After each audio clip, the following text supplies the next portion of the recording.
Good morning student. आज हम कवि अयोध्या सिंह उपाध्याय, जिन्हें हरिओम भी कहा जाता है, उनकी लिखी फूल और कांटे कविता पढ़ेंगे और उसे समझेंगे भी। तो सबसे पहले हम कविता पढ़ेंगे। कविता है जन्म लेते जगह में एक ही पौधा उन्हें है पालता, रात में उन पर चमकता चांद भी एक ही सी चांदनी है डालता,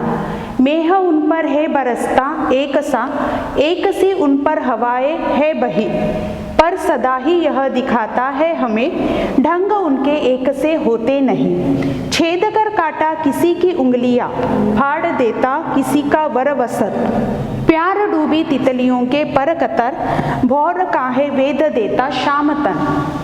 फूल लेकर तितलियों को गोद में भौर को अपना अनूठा रस पिला, नीच सुगंध और निराले रंग से है सदा देता कली जी की खिला, है खटकता एक सबकी आंख में दूसरा है सोहता सूर शीस पर,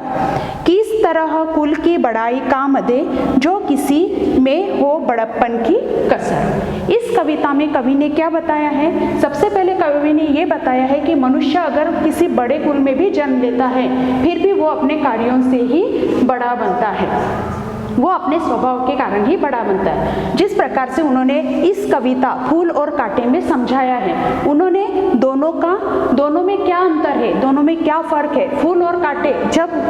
कवि ने कहा है कि फूल और कांटे एक ही पौधे के दो रूप है, एक ही पौधे पर फूल भी उगते हैं, एक ही पौधे पर कांटे भी उगते हैं, लेकिन दोनों में क्या अंतर है वो उन्होंने इस कविता में बताया है। उन्होंने कहा है कि कांटा किसी की भी उंगलियों को छेद कर उन्हें घाव देता है, उन्हें घायल कर देता है, उनके सुंदर वस्त्र फाड़ देता है, जबकि फूल अपनी ओर मनुष्य को आकर्षित करते हैं, सभी पशुओं को पक्षियों को अपनी ओर आकर्षित करते हैं, भौरों को अपनी ओर आकर्षित करते हैं, तितलियों को अपना रस पिलाते हैं, भौरों को अपने प्रेम के जाल में फंसाते हैं, जबकि कांटा उन्हीं फूलों के पास जब ये सब जीव जाते हैं तो कांटे का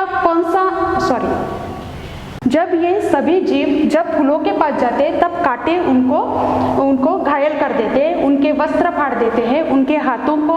घायल कर देते हैं। तो इसी प्रकार से फूल और कांटों का अंतर कवि ने इसमें बताया है। दूसरी ओर फूल और तितलियों को प्यार से अपनी गोद में